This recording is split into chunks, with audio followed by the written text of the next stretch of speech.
S, நீங்கள் டைட்டிலில் தம்ப்நெயிலில் பார்த்த விஷயம் வந்து உண்மைதான். I quit tech pass. நான் மட்டும் கிடையாது, என்னோட மொத்த டீமும். ஏன் நிற்கிறீங்க? வாங்க. ஏன் ஓகே, இது என்ன ஆச்சு அப்படின்னு சொல்றதுக்கு முன்னாடி பேசிக்கா சில விஷயங்கள் வந்து நீங்க தெரிஞ்சுக்க வேண்டியிருக்கு. இந்த டெக் பாஸ் அப்படின்ற இந்த சேனல் என்னோடது கிடையாது, நான் ஓனர் கிடையாது. இதோட ஓனர்ஸ் பாத்தீங்க அப்படின்னா அடடா கிரியேட்டர்ஸ் அப்படின்ற கம்பெனி. இந்த கம்பெனியோட ஓனர்ஸ் அண்ட் இன்வெஸ்டர்ஸ் பாத்தீங்க அப்படின்னா விஜய் கார்த்திகேயன், முருகேஷ் அப்படின்ற இந்த 2 பேர் தான். நான் வந்து இதுல ஷேர் ஹோல்டர், ஒர்க்கிங் பார்ட்னர். அதாவது நான் என்ன வேலை பார்க்கறனோ அதுக்கான சம்பளத்தையும் அதுக்கான ஷேரையும் வந்து எனக்கு மாசம் மாசம் கொடுப்பாங்க. இத்தனை வருஷம் இதுதான் போய்கிட்டு இருந்துச்சு. அப்ப எங்க பிரச்சனை ஸ்டார்ட் ஆச்சு அப்படின்னு கேட்டீங்க அப்படின்னா லாஸ்ட் ஒரு 2 வருஷத்துல. ஏன்னா டெக் பாஸ் ஆரம்பிச்ச காலகட்டத்தில் பாத்தீங்க அப்படின்னா உங்களுக்கே தெரியும், நான் தான் சில வருஷங்கள் தனியாவே வீடியோ பண்ணேன், தனியாவே எடிட் பண்ணுவேன், நானே கேமரா வைப்பேன், நானே மேட்ச் எழுதுவேன், எல்லாமே நானே பண்ற மாதிரி இருந்துச்சு.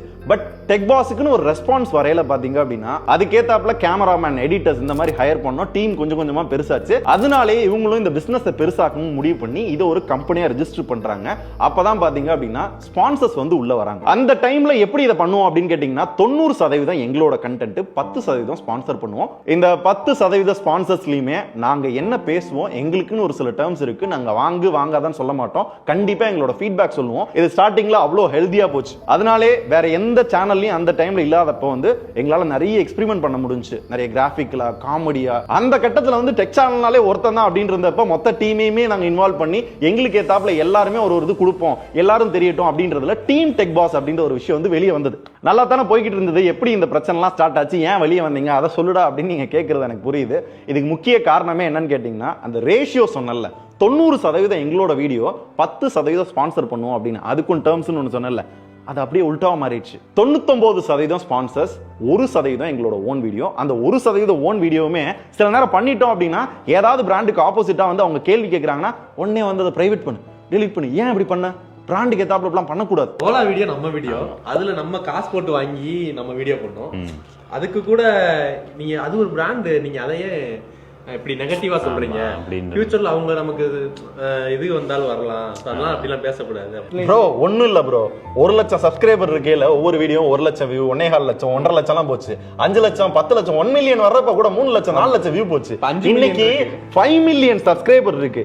அந்த சேனலோட ஆவரேஜ் வியூ பாத்தீங்கன்னா 50,000 வந்து 1 லட்சம் போறதுக்கு முக்குது. ஏன்னா ஆடியன்ஸ் தெரியும், ஆடியன்ஸ் ஒன்றும் முட்டாள் கிடையாது. ஓகேங்களா? இல்ல சில வீடியோ வந்து ராஜேஷ் வந்து ஓன் கண்டென்ட் பண்ணி ஷார்ட்ஸ் எழுதிட்டு அதை வந்து எடுப்பாரு. அந்த வீடியோஸ்லாம் வந்து சில வீடியோ வந்து ஒரு 1 லட்சம் வியூ வந்து போகலன்னா அதை டெலீட் பண்ணிடுவாங்க. பட் ஆனா பிராண்டோட வீடியோ வந்து 1 லட்சம் வியூஸ் போகல அப்படின்னா அது வந்து அங்கேயே தான் இருக்கும். அதை எப்படி பண்ணுவாங்க? Because money is always ultimate. இல்ல பெய்டு வீடியோ பண்றதுல சில டேர்ம்ஸ் சொன்னேன்ல, அந்த டேர்ம்ஸ்லாம் மதிக்கிறது இல்லை. ஏன்னா அடடா கிரியேட்டர்ஸை பொறுத்தவரை பாத்தீங்க அப்படின்னா முதல்ல நீங்களே ஒரு மெயில் பண்ணி கேட்டீங்கன்னு வச்சுக்கோங்களேன், ரிப்ளேவே எனக்கு இந்த பேமெண்ட்டை கொடுத்துரு, 50% அட்வான்ஸ், இது எப்போ தருவேன் அப்படின்ற அந்த ஃபாலோ அப் இருக்குமே தவிர அது என்ன ப்ராடக்ட், அது எப்படி ஒர்க் ஆகும், ஆடியன்ஸ்க்கு அது வந்து எங்கேஜ் ஆகுமா, அது எக்ஸைட் பண்ணுமா, அதனால என்ன யூஸ், இதை கண்டென்ட்டா மாற்ற மட்டும் ஃபர்ஸ்ட் பேமெண்ட், அதான் அவங்களோட தாட்டாவே இருந்தது. அப்படியும் சில வருஷங்களா பாத்தீங்க அப்படின்னா நாங்களும் பொறுத்து இதை சரி பண்ணுங்க, அதை சரி பண்ணுங்க, இப்படி மாத்திருங்க அப்படின்னு நாங்களும் என்னென்னமோ ஃபீட்பேக் கொடுத்தோம். we are working out, இது சேஞ்ச் ஆயிரும் சொன்னாங்க. கிட்டத்தட்ட 2 வருஷம் நாங்க வந்து இதுக்காக வெயிட் பண்ணிக்கிட்டு இருக்கோம். இது மாறிடும். ஏன்னா இது பழைய டெக் பாஸ் கிடையாது. நாங்க பழைய டெக் பாஸ் மாதிரி எங்களால வீடியோ பண்ண முடியல, ஒரு ஃப்ரீடமா வீடியோ பண்ண முடியல. இதை எக்ஸாம்பிளுக்கு சொல்லணும் அப்படின்னா கூட லாஸ்டா அந்த சேனல்ல ஒரு 2-3 வீடியோ பப்ளிஷ் ஆயிருக்கும். பர்டிகுலரா சொல்றேன், ஹெச்பியோட ஒரு லேப்டாப் வீடியோ வந்திருக்கும். அதை போய் பாத்தீங்கன்னா தெரியும். அந்த ஹெச்பி லேப்டாப் நாங்க ஸ்டார்டிங்ல பண்ண வேண்டாம், இதை பண்ணா கரெக்டா இருக்காது அப்படின்னு முதல்ல டெக்ஸ்டா சொன்னோம், கால் பண்ணி சொன்னோம். அப்புறம் டீம் எல்லாம் சேர்ந்து அவர்கிட்ட நேரடியா சொன்னோம். அப்புறம் ஒரு வாய்ஸ் மெசேஜ் பண்ணோம், இது பண்ணா கரெக்டா இருக்காது அப்படின்னு சொன்னா ஃபுல் ஒப்பீனியன் சொல்லணும். இல்லாட்டி நம்ம பண்றது வந்து இது நம்மளுக்கு பேக் ஃபயர் ஆகிறதான் வாய்ப்பு இருக்கு. இதைத்தான் ஸ்டார்டிங்ல இருந்தே பசங்களும் சொல்றாங்க, நானும் சொல்லிக்கிட்டு இருக்கேன். இது பாருங்க இவங்ககிட்ட என்ன சொல்லலான்னு. சப்போஸ் நாங்கள் பண்ணுறதா இருந்தால் எங்களோட ஒப்பீனியன் வந்து நம்ம சொல்கிற மாதிரி சொன்னாதான் இந்த வீடியோ வந்து பண்ண முடியும், இல்லாட்டி பண்ணுறது கஷ்டம். ஆனா சரி அப்படின்னு எல்லாத்தையும் கேட்டுட்டு அந்த வீடியோ எப்படினாலும் எங்களை பண்ண வச்சிருவாங்க. அப்படி பண்ற வீடியோலயுமே நாங்க சும்மா இருக்க மாட்டோம். எங்களால முடிஞ்ச வரையும் அதுல வந்து ஃபீட்பேக் சொல்லிடுவோம், எங்களோட ஒப்பீனியன் சொல்லிடுவோம். ஏதாவது இக்கன்னா வச்சு இப்ப அந்த வீடியோ எடுத்து பாருங்க, அதுல ஃபீட்பேக் இருக்காது, ஒப்பீனியன் இருக்காது, சில இன்ஃபர்மேஷன் டீட்டெயிலாவும் இருக்காது. ஒன்லி பிகாஸ் ஆஃப் நாங்க எல்லாம் சொன்னோம், கட் பண்ணி தூக்கி எறிஞ்சிட்டாங்க. இப்ப இதனால என்ன பிரச்சனை? வீடியோ போடுற அதுல வந்து சம்பாதிக்கிற இது ஒரு கம்பெனி அப்படிதானே ஒர்க் ஆகும் அப்படின்னு கேட்டீங்கன்னா எஸ். பட் இங்க யாரு வெளியே தெரியுதா அப்படின்னு கேட்டீங்கன்னா நான் தான். என்ன எதுக்கு நீங்க பார்க்க வரீங்க அப்படின்னா, என் மேல ஒரு பெரிய ட்ரஸ்ட் இருக்கு, நான் சொன்ன எல்லாமே நம்பணும் அப்படின்லாம் இல்லைனாலும் ஏதோ ஒரு வகையில ஒரு சின்ன ட்ரஸ்ட் வச்சிருப்பீங்க இல்லையா, அதுக்காக தான் என்ன பார்க்க வரீங்க. அது நாள் போக்குல லாங் டைமுக்கு இது வந்து வருமா? கிரியேட்டரா எங்களுக்கு எப்படி பாதிக்குதுன்னா, வரும்போது ரெஸ்ட்ரிக்ஷனோட வரும், இதெல்லாம் பண்ணணும் பண்ணக்கூடாதுன்றப்ப எங்களுக்கு அது எழுதணும்னே ஒரு ஐடியா வரும். எனக்கு அப்படி டெலீட் பண்ணலாம் எனக்கு மனசே இருக்கு. அப்படி டெலீட் பண்றப்ப ராஜேஷ்க்கு அவர் மேல இருக்கிற கான்ஃபிடன்ஸ் வந்து உடையும். கண்டிப்பா. என்னடா நம்ம பண்ண கண்டென்ட் ஐயா நம்ம வெளியே வந்ததுக்கு முக்கியமான காரணமே அதுதானே. அந்த கான்ஃபிடன்ஸ் உடைஞ்சுனா எங்களால எப்படி வேலை பார்க்க முடியும், அடுத்த கட்டத்துக்கு நகர முடியும், இல்ல உங்களுக்கு எப்படி பிடிச்ச மாதிரி கண்டென்ட் பண்ண முடியும். சோ மொத்தத்துல எங்களோட கிரியேட்டிவிட்டியும் போச்சு, எங்களோட கண்டென்ட்டும் போச்சு, எங்களோட ஃபீட்பேக்கும் போச்சு, அந்த கண்டென்ட்டை பார்க்குறவங்க நீங்க எங்க மேல வச்சிருந்த ட்ரஸ்ட்டும் போச்சு, நாங்க எங்க போனோம், எங்களோட கண்டென்ட்ல என்ன ஆகுது, நாளைக்கு எங்களோட நிலைமை என்ன, இந்த மாதிரி நிறைய கொஸ்டின் மார்க் வருது. அப்படின்ற பட்சத்துல நான் இனிமே பண்ண மாட்டேன் அப்படின்னு நான் அடடா கிரியேட்டர்ஸ்ட்ட போய் சொன்னேன். நான் வரலங்க, இனிமே நான் அதை பண்ண மாட்டேங்க அப்படின்னு சொல்றேன். சொன்னோன்னே அவங்க சொல்றாங்க, இல்ல சுதர்ஷன் நீ தான் பண்ணணும், நீ தான் ஃபேஸ் ஆஃப் த சேனல், நம்ம வந்து இதை சரி பண்ண ட்ரை பண்ணுவோம் அப்படின்னு சொல்றாங்க. அதுக்கு அவங்க வந்து 6 to 8 மாசம் வந்து இப்போ வந்து டைம் கேட்டாங்க. இதே டைம் வந்து இன்னைக்கு தான் கேட்டாங்களான்னா இது கிடையாது, லாஸ்ட் 2 வருஷத்துக்கு முன்னாடி இதான் நடந்துச்சு. ஸ்டில் அது அப்படியே எக்ஸ்ட்ரீம் கேஸுக்கு போய் தான் இன்னைக்கு ஏதோ ஒரு மூலையில என்ன எங்களால பண்ணவே முடியாதுன்ற நிலைமையில வந்து உட்காந்துருக்கோம். ஸோ மறுபடியும் அதே இடத்துக்கு போய் நின்று அந்த 6 to 8 மாசம் இந்த சேனல் மாறுமா, நம்ம பழைய நிலைமையை நம்ம சேனல் பண்ணுவோமா, வீடியோஸ் பண்ணுவோமா அப்படின்ற அந்த கொஸ்டின் மார்க் என் மனசுக்குள்ள வருது. ஸோ நான் பண்ணல, ஸோ நான் வெளியே வரலாம் அப்படின்னு முடிவு பண்றேன்.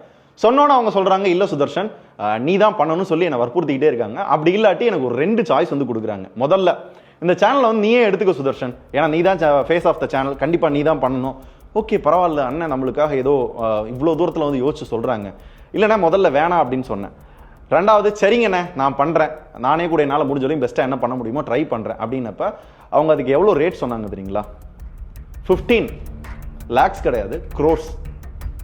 நிஜமா சொல்றேன், 15 கோடி ரூபாய் அவங்க வந்து அந்த சேனல்ல கொடுக்கறதுக்காக கேட்டாங்க. Just channel. என்னால அது வாங்க முடியாது, அது அவங்களுக்கும் தெரியும் உங்களுக்கும் தெரியும், கையெடுத்து கும்பிட்டு என்னால வாங்க முடியாதுன்ட்டேன். எனக்கு என்னன்னா அந்த 15 கோடி ரூபாய் அப்படின்றது வந்து என்ன படமா எடுக்க போறேன், நான் ஒரு யூடியூப் சேனல், அது வந்து ஏதோ பாசமா கொடுக்குற மாதிரி, இந்தா எடுத்துக்கோ நீ தான் பண்ணணும் வெளியே போய் சொல்லியிருக்கிறாங்க, நான் கொடுக்குறேன்னு சொன்னேன், அவன் தான் வாங்க மாட்டேன்ட்டான். கேட்ட எல்லாருமே கேளுங்க எவ்வளவு கொடுக்குறேன்னு சொன்னாங்கன்னு. 15 கோடி ரூபாய் என்ன பொறுத்தவரை என்னால அதை அஃபோர்ட் பண்ண முடியாது. ரெண்டாவது சரிப்பா கிளம்பு, ஆனா உனக்கு பல மாசங்களா தர வேண்டிய வர வேண்டிய பணம் ஒரு பெரிய அமௌண்ட், உங்கள்ட்ட ஓப்பனாவே சொல்றேன், ஒரு 50-60 லட்சம் ரூபாய், அதை தர முடியாது. மற்றபடி அந்த பொருளுக்குரிய காம்பன்சேஷனோ அவுட்ஸ்டாண்டிங் பணத்தை நம்மளால தர இயலாது. அப்புறம் இன்னைக்கு வந்து எங்கள் அம்மா ஆப்ரேஷன் இதெல்லாம் சொன்னால் எல்லாத்துக்குமே தான் அந்த மாதிரி சிக்கல் இருக்குது. இப்போ எனக்குமே என் சைடும் நிறைய இப்போ கடன் இருக்குது. அப்படி பணம் வேணும் அப்படின்னா இந்த இப்போ 2 கேம்பெயின்ஸ் இருக்குது, அது வேணால் அவன் எடுத்து பண்ணலாம். ஏன்னா நம்மளால் தரது கஷ்டம். ஏன்னா தர முடியாது, என்ன பண்ணனா நான் வேலை பார்த்த காசு தானே கேட்கிறேன். லாஸ்ட் இந்த நிமிஷம் வரையும் எல்லா வேலையும் முடிச்சு கம்பெனி நட்டா ஆகக்கூடாது, நான் எல்லாமே பண்ணி கொடுத்துட்டு போனா எதுவுமே கிடையாதுன்றீங்களே, என்ன ரீசன் அப்படின்னு. இல்ல தம்பி, அந்த ஷேருன்னு கிடையாது, இந்த கம்பெனியில நீ இன்வெஸ்ட் பண்ணது இல்ல ப்ராடக்ட் வாங்கி போட்டது அது இதுன்னு எதுவுமே கிடையாது. நாட் ஈவன் சிங்கிள் ருப்பி கூட உனக்கு கிடையாது, இப்பவே போய்க்கோ அப்படின்ட்டாங்க. கேட்டா அதுக்கு இந்த ரீசன் அந்த ரீசன் அது இதுன்னு சொல்றாங்க. ஸோ எண்ட் ஆஃப் த டே என்னன்னா அவங்க தான் இன்வெஸ்டர், அவங்க தான் கம்பெனி வச்சிருக்காங்க. நான் உழைச்ச காசு நாளைக்கு வரப்போற அடுத்த 5 வருஷம் கழிச்சு டெக் பாஸ்ல என்ன ரெவன்யூ வருதோ அதை கொடுங்கன்னு நான் கேட்கல, நான் உழைச்ச காசு தான் கேட்டேன். இல்ல நீ வெளியே போனா கொடுக்க முடியாதுன்னாங்க. ஒன்லி பிகாஸ் ஆஃப் என்கிட்ட லீகலா எதுவுமே கிடையாது. அவங்கள இந்த 6 to 8 வருஷத்துல ஒரு தடவை கூட நான் தப்பா நினைச்சோ இல்ல வந்து நம்மளை ஏமாத்திடுவாங்க அப்படின்னு ஒரு துளி கூட நினைச்சது இல்லை. அதனால நான் லீகலா எதுவுமே இதுவரையும் பண்ணது கிடையாது. ஏமாந்துட்டேன். இந்த 50-60 லட்சம் ரூபான்றதெல்லாம் ஒரு மிடில் கிளாஸ் பையனுக்கு எவ்வளவு பெரிய விஷயம் தெரியுங்களா? இவ்வளவு பெரிய இடம், 50 லட்சம் சப்ஸ்கிரைபர் யூடியூப்ல, ஓவராலா 90 லட்சம் ஃபாலோயர், அந்த இடம், இவ்வளவு பெரிய பணம், இவ்வளவு பெரிய டீம், எல்லாத்தையுமே விட்டுட்டு போறதுன்றது வந்து நினைச்சு கூட பார்க்க முடியாத ஒரு விஷயம். சோ அதை வச்சுதான் என்ன டார்கெட்டே பண்ணாங்க. அதை சொல்றப்பையும் நான் பிளாக்மெயில் எல்லாம் பண்ணல சுதர்ஷன், இதான் ரியாலிட்டி, இந்த 3ல ஏதாவது ஒரு முடிவெடுன்றாங்க. நல்லா யோசிச்சு பாருங்க, முதல்ல அந்த 6 to 8 மாசத்துல மாறுமான்றது எனக்கு நம்பிக்கை இல்லை. ரெண்டாவது 15 கோடி ரூபாய் கொடுத்து என்னால வாங்க முடியுமான்னு கேட்டீங்கன்னா என்னால முடியாது சாமி, முடியவே முடியாது. மூணாவது நான் போனேன்னா அவ்வளவு பெரிய காசு, இந்த இடம் எல்லாம் போகுது. சோ லிட்டரலி அந்த மொதல் ஆப்ஷன்ல கொண்டு வந்து உட்கார வச்சு நான் மறுபடியும் இதே பண்ணணும், நான் டிப்ரெஸ் ஆகணும், எனக்கு ஏதாவது ஆகணும். சோ நான் என்ன நானே இழந்த மாதிரி ஆயிடுச்சு ஆல்ரெடி. நான் மறுபடியும் போனேன்னா எனக்கு என்ன ஆகும்னு தெரியல. ஒரே முடிவு, என்ன ஆனாலும் ஆகட்டும், ஐ குவிட் டெக் பாஸ் அப்படின்னு நான் அன்னைக்கு அந்த சேனல்ல இருந்து வெளியே வந்தேன். இதுல இன்னொரு பெரிய காமெடி என்னன்னா, வெளியே வந்ததுக்கு அப்புறம் ஆபீஸ்ல அங்க இருந்த சில பேர்கிட்ட வந்து, இனிமே டெக் பாஸ் நீ யாராவது பேர் சேவ் பண்ணியிருந்தீங்கன்னா பேரை டெலீட் பண்ணுங்க, சுதர்ஷன் டெக் பாஸ் கிடையாது அப்படின்ற மாதிரி சொன்னாங்களாம். நான் சொல்றேன், நான் அந்த டெக் பாஸ் அப்படின்ற பிராண்டை நான் தூக்கி எறிகிறேன். நான் டெக் பாஸ் இனிமே கிடையாது. இதுதான் என்னோட சேனல். இதுல நம்மளால என்ன பண்ண முடியுமோ நாங்க பண்றோம். இதுல என் டீம் எப்படி வந்தாங்க அப்படின்னு கேட்டீங்க அப்படின்னா, திடீர்னு ஒரு மீட்டிங் நடக்குது. யாருக்கெல்லாம் இருக்கணும்னு தோணுதோ இருங்க, கிளம்பணும்னு நினைக்கிறவங்க கிளம்புங்க அப்படின்ற மாதிரி விஜய் கார்த்திகேயன் அந்த ஓனர் வந்து அவர் சொல்றாரு. சொல்றப்ப என்ன இஷ்யூ, என்ன நடந்துச்சு அப்படின்னு எந்த விஷயமும் யாருக்கும் நானும் சொல்லலை. பட் நான் வெளியே போன உடனே என்ன நடந்துச்சு என்னன்னு கூட தெரியாம என்னை நம்பி என் டீம் எல்லாருமே வந்தாங்க. நாட் ஒன்லி ராஜேஷ், இல்ல ராகவி, பாண்டி, தாரிக், எவ்ரி ஒன். நீங்க ஓஜியா பார்த்த டெக் பாஸ் டீம் பார்த்த எல்லாருமே இப்ப பாத்தீங்கன்னா வெளியே தான் இருக்கும். ஒன்லி பிகாஸ் ஆஃப் இதனாலதான். அண்ணன் கடைசி நாள் கிளம்புறப்போ ஒரு சம்பவம் பண்ணாரு. என்ன பண்ண சிம்பிள் டெஸ்ட் ஃபேக்டர்னு ஒரு விஷயம் எப்பவுமே சொல்லுவார். அதை நான் கேட்டேன், ஏன்னா இத்தனை வருஷம் நான் வேலை பார்த்துருக்கேன். ஏதாச்சும் ஒரு பொருள் இங்கேருந்து நான் எடுத்துகிட்டு போயிருப்பேனா, என்னால் காணா போச்சு, நான் வீட்டுக்கு எடுத்துகிட்டு போயிட்டேன் அப்படின்னு சொன்னாங்கன்னா சமாளிச்சுக்கிட்டே இருந்தார். ரொம்ப நேரம் சமாளிச்சார். ஏன் எதுக்குன்னு நம்ம சைடு இருக்கிறத எதுவுமே யோசிக்கலை, நம்பலை, ஓப்பனாக நம்பலை. கடைசியில் கிளம்புறப்ப அந்த கட்டப்பையில் என்ன இருக்குன்னு காமிச்சிட்டு அமுச்சு விட்டார். அது ஒரு மாதிரி. நீங்க அதனாலதான் சொல்லாமே வெளியே வந்தீங்க. அதனாலதான் இவங்க பண்றதெல்லாம் பிடிக்கல. போயிட்டு வந்து சொல்லிட்டு போறேன் அப்படின்னு சொல்லிட்டு சாப்பிட தான் போனேன். போனவனாவே விட்டாங்க. இருந்தாலும் மனசு ஆற மாட்டேங்குது. ப்ரோ எதை மன்னிச்சாலும் இந்த கட்டப்பையை மட்டும் மன்னிக்கவே மாட்டேன். கட்டப்பையில உங்க ட்ரெஸ் கண்ணாடி தாங்க இருந்துச்சு, அதை எடுத்து காமிச்சிட்டு போனேங்க. இல்ல எனக்கு என்ன கேள்வி அப்படின்னா, நம்ம வெளியே போயிட்டோம், நம்ம யாருமே அங்க இல்ல, 20 நாள் ஆச்சு சரிங்களா. ஒரு வார்த்தை, அவ்வளோ கொஸ்டின்ஸ், அவ்வளோ கமெண்ட்ஸ் வருது, ஒரு வார்த்தை இல்ல அவங்க வந்து குவிட் பண்ணிட்டாங்க அப்படின்னு அவங்களால சொல்ல முடியுதா? அப்ப லாஸ்டா இந்த மாசம் ஃபுல்லா வந்த வீடியோ எல்லாம் 2-3 மாசத்துக்கு முன்னாடி ஷூட் பண்ணது இப்போ வந்து பப்ளிஷ் பண்ணிட்டு இருக்காங்க. அதுலயும் இந்த சில வீடியோஸ் எல்லாம் பாத்தீங்கன்னா, நம்ம டீம் சைனால வாங்கினா, நம்ம டீம் சைனால வாங்கினா, இந்த ப்ராடக்ட்டை எங்க டீம் சைனால பர்ச்சேஸ், இந்த ப்ராடக்ட்டை எங்க டீம் சைனால பர்ச்சேஸ். யாரு உங்க டீம், யாரு டீம்ல இப்ப இருக்கா? லிட்டரலி அதை வந்து நான் இருக்கிற மாதிரியே காட்டிக்கிட்டு இருக்காங்களா. 20 நாள்ல என்னைக்காவது டெக் பாஸ் சுதர்ஷன் வெளியே போயிட்டாரு அப்படின்னு யார் இன்ஃபார்ம் கிடையாது. சோ என்ன வெளியே போக சொன்னவங்க நான் வெளியே போயிட்டேன் அப்படின்றத இன்ஃபார்ம் பண்ணல. பட் ஒரு புது டீம் வச்சு வீடியோஸ்லாம் பண்ண ஆரம்பிச்சிட்டாங்க. அதான் வந்து போய்கிட்டு இருக்கு. பண்ணட்டும், எந்த வகையிலையும் பிரச்சனை இல்லை. வாங்கிக்கோன்னு சொல்லி வெளியே டீமை சுதர்ஷன் கூட்டிட்டு போயிட்டேன்னு சொல்லி அவர் வந்து போர்ட்ரே பண்ணிக்கிட்டு இருக்காரு. அதை தான் சொல்றேன், நான் யாரையுமே இங்க கூப்பிடல. இருக்கிறவங்களுக்கும் தெரியும். ஆனா என்கிட்ட இருக்கிற கூட்டம் நான் சேர்த்த கூட்டம் இல்ல, அன்பாலே தானா சேர்ந்த கூட்டம். கடைசி வரையும் போறப்ப கூட எல்லாரும் வேலையை பாருங்கடா, அடுத்தடுத்து விஜய் என்ன சொல்லுவாருன்னு சொல்லிட்டு தான் ஒருத்தனு கூட காரணம் சொல்லல. வெளியே வர்ற வரையும், வெளியே வந்ததுக்கு அப்புறம் அடுத்த நிமிஷம் தான் பாண்டி உங்களுக்கு தெரியுமா, உனக்கு தெரியுமா, என்ன சுச்சுவேஷன் உங்களுக்கு தெரியுமா, இங்க எவனுக்குமே தெரியாது. சரியாயிரும் இப்ப கூப்பிட்டுருவாங்க அப்ப கூப்பிட்டுருவாங்கன்னா வேற டீம் வச்சு அவங்களால பண்ண முடியும் அப்படின்னா நம்மளாலையும் பண்ண முடியும். சோ எங்களை பொறுத்தவரை நாங்க எடுத்த முடிவு வந்து தப்பு இல்லை அப்படின்னு நினைக்கிறோம். ஏன்னா எங்களுக்கு ஒரு சேனல் ஆரம்பிக்கணும் அப்படின்ற எண்ணமே கிடையாது. இவ்வளவு பெரிய இடத்துல இருந்து ஒருத்தன் வந்து 0ல இருந்து ஆரம்பிக்கணும்னு நினைக்கிறானா அவன் எவ்வளவு பெரிய முட்டாளா இருப்பான்னு யோசிச்சு பாருங்க. சோ அப்படின்ற பட்சத்துல எங்களோட நோக்கம் நல்ல கண்டென்ட் பண்ணணும், எங்களால முடிஞ்ச வரையும் உங்களுக்கு ட்ரஸ்டபிளா இருக்கணும், ஓரளவு வித்தியாசமா ட்ரை பண்ணி உங்களை என்டர்டெயின் பண்ணணும், இதான் நினைச்சோம். பட் இப்படி இந்த நிலைமைக்கு எங்களுக்கு 0 வந்து தள்ளிட்டாங்க.